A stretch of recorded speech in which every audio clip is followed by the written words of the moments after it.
A lot of you mentioned that you'd like to hear updates on stories that promise updates, and until now, I haven't made a dedicated video with an update to a previous story, as most people who submit their stories never do send updates. However, an anonymous viewer who submitted a beach story back in July of 2024 recently shared an update to their story. So I'll play the original story first if you want to refresh or maybe haven't heard it yet, or you can skip to the timestamp on the screen to get right to the update story.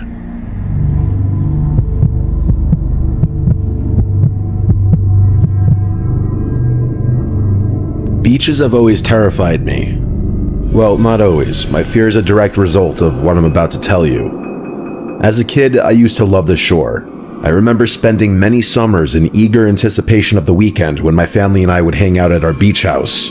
Or, if I was lucky, they'd let me spend it at my friend Charles' beach house, which was even more fun. I was 16, and this was one of those special summer weekends. Me, Charles, and our third friend Riley were going to spend a few unsupervised days at Charles' beach house in LBI. Riley was a year older than Charles and I, and had recently gotten his license, so we'd be driving down in his car. The drive down was fantastic. Riley was a pretty uncoordinated driver at the time, so most of the ride was spent laughing at him swerving and cursing the road. It was great. We got down to LBI in good time and immediately moved all of our stuff from the car to the rooms we'd be staying in. The layout of the house is important to the story, so I'll briefly mention it. There's a front door, a garage door which connects the back to the front yard, a back sliding door, and a back upstairs deck that connects the upstairs bedrooms.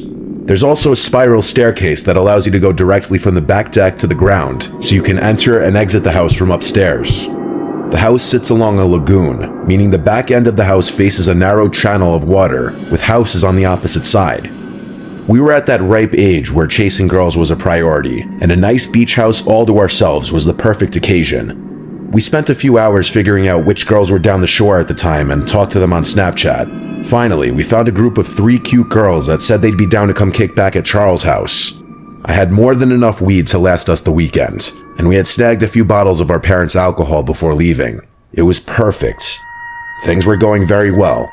The 3 girls, Rosie, Alexa, and Sophie, were fun and flirty, and the 3 of us could tell where the night would probably end up.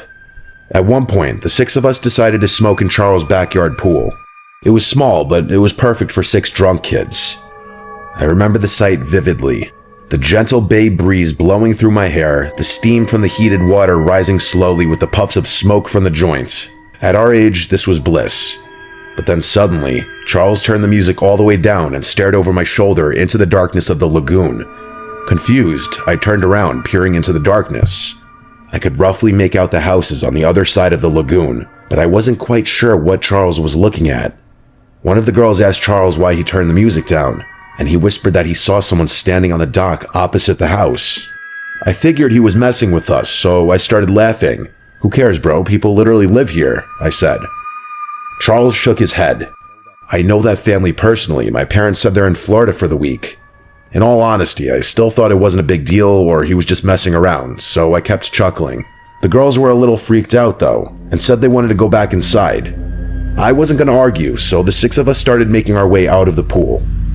As we were drying off in the yard, Riley jumped and cursed, looking towards the lagoon. The rest of us turned, and even though the light was dim, I could definitely see what looked like movement coming from the opposite dock. The 6 of us froze in place, trying to get a better glimpse of what we were looking at.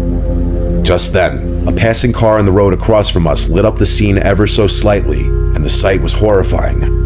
There were 4 tall silhouettes standing at the edge of the dock, facing us. It was impossible to tell what they were wearing or what they looked like, but there was no doubt they were facing our direction. "Go inside now," said Charles with a shaky voice, motioning us toward the sliding door. As we rushed inside, I heard a distinct sound that remains the most terrifying noise I'd ever heard. 4 consecutive splashes rang out from behind us. Those guys were swimming across the lagoon. We were in full-on panic mode at that point. The girls screamed while Riley slammed the sliding door shut and locked it. Charles quickly ran to the front to lock that door too, and the 6 of us ran to the room that wasn't visible from the outside. We waited in silence, horrified at what we might hear next. A few minutes passed, still nothing. Out of nowhere, Riley cursed, revealing to us that he had forgotten to lock the sliding door on the deck. Charles started to panic, knowing that this house was about to be broken into. Just then, we heard soft, quieted footsteps above us, and that was the last straw. None of us had any weapons on hand, and we were all intoxicated, so running was really our only option. The 6 of us sprinted for the front door and bolted to the car, which Riley started up in a flash. The chaos of it all was too much for Riley to handle, and he destroyed Charles' mailbox on the way out of the driveway. Once we were far enough away, we called the police. The ordeal was a nightmare. We went back to the house once police had searched it, but the news was shattering. All of the valuables on the top floor were missing, but that wasn't the worst part. Charles' family owned a medium-sized Boston whaler boat, which was also stolen, most likely as the getaway vehicle. Charles' father tended to keep a spare set of keys inside a small hatch below the steering wheel, which the police concluded was how the culprits got away so quickly. How they knew where the key was hidden is something I still wonder. The police were never able to arrest the perpetrators, and likely never will. Charles, Riley, and I think whoever robbed the house might have been someone who knew Charles' family, and they knew where the key was, and the house was supposed to be vacant that weekend as well. It's been a long time since this chilling event took place, but I haven't let one day pass without locking every door and window in my home. Do yourself a favor and lock your doors at night.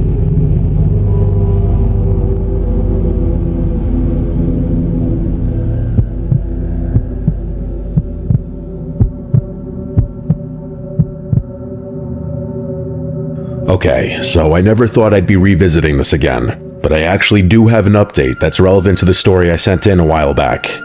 This update isn't exactly my story per se, but I'm gonna do my best to tell it, so bear with me. Before I get into it though, here's a quick recap of my original submission.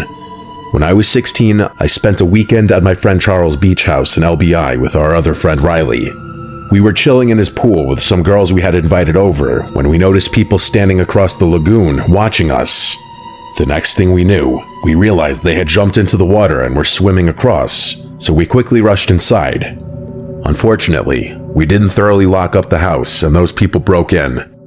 By the time it was all over, the house had been robbed completely, and to top it all off, the perps had fled the scene in Charles' family's boat, which they had also stolen.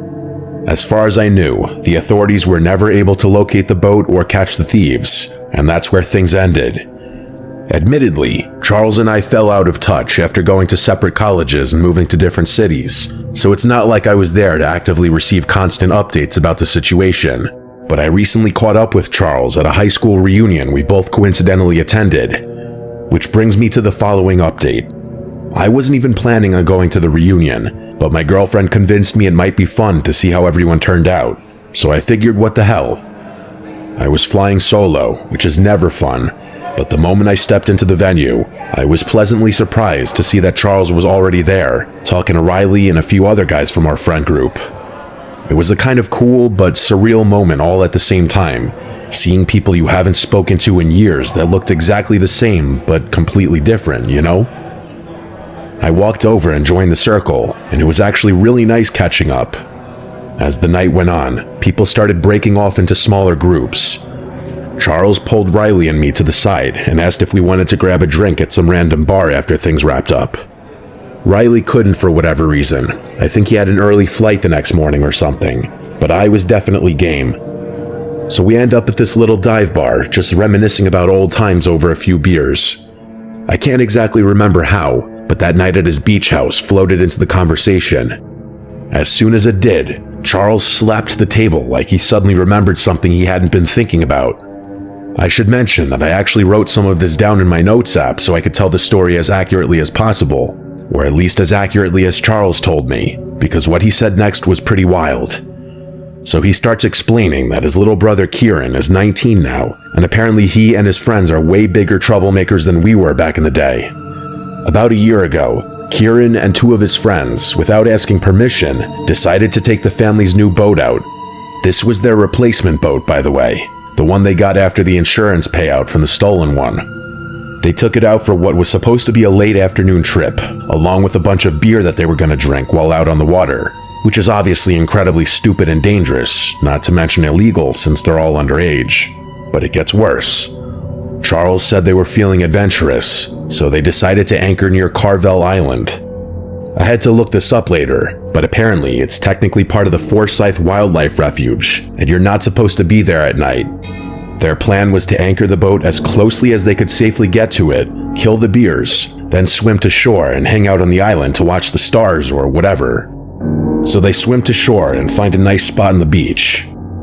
They're just sitting there waiting for the sun to go down, talking and whatnot, when one of Kieran's friends notices another boat that they hadn't seen before, anchored further down the shore. Kieran takes a closer look at this other boat, and from what Charles told me, he became convinced it looked exactly like their family's old Boston whaler, the one that got stolen. Now keep in mind, the boat is pretty far away and it's getting dark out, so Charles had a hard time believing his brother could be sure about it.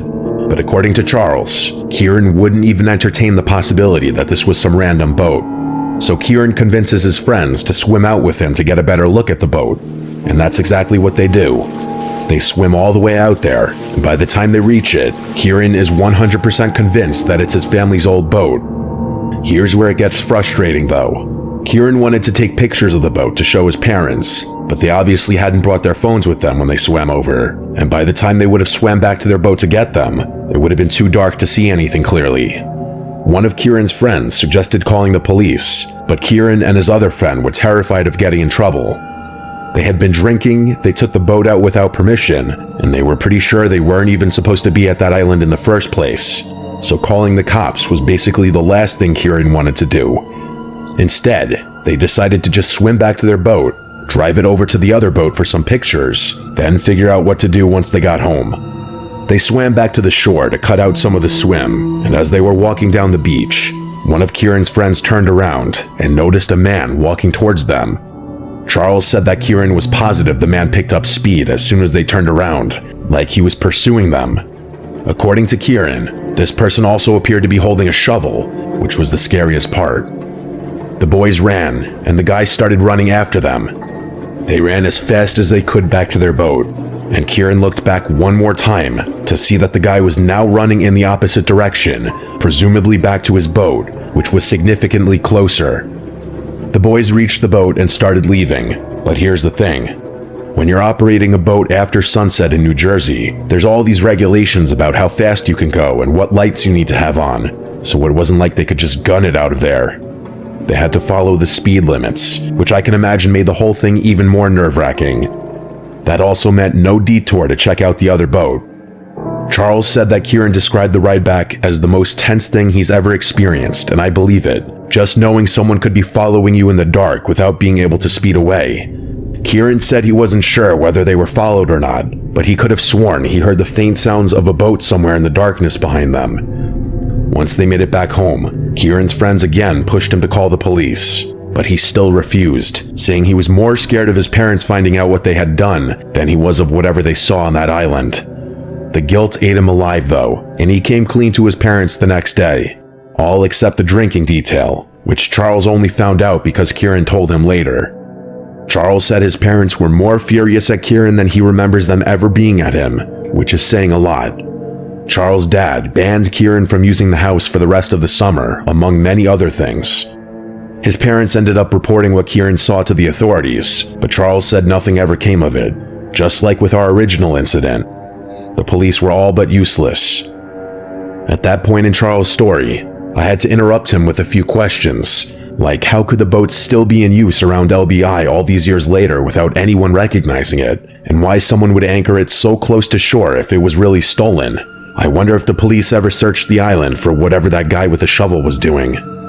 Charles admitted he didn't have solid answers to any of those questions. His best guess about the boat was that whoever stole it might have stripped it or repainted it enough to avoid suspicion. It's not like every boat owner in the area has the registration numbers memorized, you know? As for why they'd anchor so close to shore, maybe they felt comfortable because it was a restricted area where most people wouldn't go. But my biggest questions were about the guy with the shovel. Charles just shrugged when I asked about that though, saying maybe he was burying something or digging something up.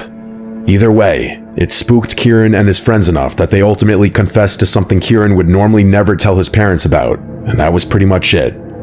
Charles and I talked for a little while longer, and then it came time to leave, so we said our goodbyes.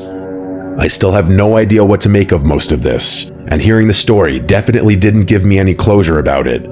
If anything, all it did was open up a whole nother can of worms that will most likely be left unresolved.